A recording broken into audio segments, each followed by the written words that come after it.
আমাদের তো রেগুলার বেসিসে আমাদের বর্ডারে আমাদের নাইট পেট্রোলিং চলছিল গত বেশ কিছুদিন ধরে। আমাদের ঊর্ধ্বতন কর্তৃপক্ষের আদেশ মোতাবেক আমরা বর্ডার সেক্টরে আমাদের সিধায় এবং আমাদের সাব ডিভিশনের পুরো বর্ডার সেক্টরে আমাদের এক্সট্রা মোবাইল এবং ভিজিলেন্স চলছিল যাতে অনুপ্রবেশ না ঘটে।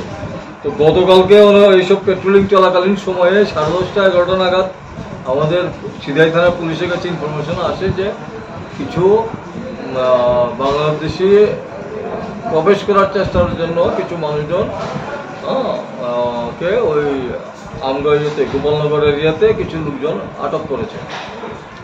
সন্দেহমূলক আটক করেছে। সঙ্গে সঙ্গে আমাদের পেট্রোলিং পার্টিও যায় ওখানে। যাওয়ার পরে জিজ্ঞাসাবাদে জানতে পারছে যে এই লোকগুলি বাংলাদেশি।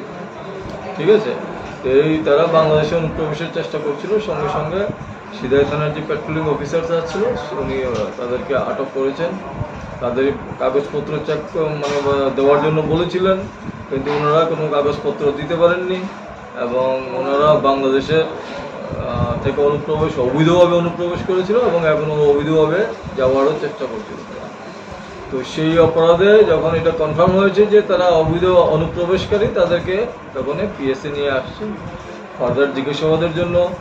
এবং তাদের সাথে যে অটোগুলি করে তারা এসেছিল সেই অটো ড্রাইভারগুলিদেরকেও আমরা এনেছি। এরপরে লোকাল কয়েকটা ছেলে ছিল, তারাও তাদেরকে সাহায্য করার অপরাধে তাদেরকে আমরা এনেছি। সর্বমোট 12 জনকে আমরা ওই দিন এনেছি এবং জিজ্ঞাসাবাদে কনফার্ম হওয়ার পরে তাদের যে তারা অবৈধভাবে অনুপ্রবেশ করেছে এবং অবৈধভাবে তারা বর্ডার ক্রস করার চেষ্টা করছিল, সেই অপরাধে আমরা টোটাল 8 জন বাংলাদেশি নাগরিককে আমরা ডিটেইন করেছিলাম রাত্রে। এবং তাদেরকে সাহায্য করার অপরাধে অটো ড্রাইভার 2 জন ছিল এবং 2 জন লোকাল ছেলে 4 জন, 8 4 12 জন আমরা ডিটেইন করেছি। পরবর্তী সময় তাদের জিজ্ঞাসাবাদের পর কনফার্ম হওয়ার পরে আমরা তাদের বিরুদ্ধে আমরা এফআইআর নিয়েছি।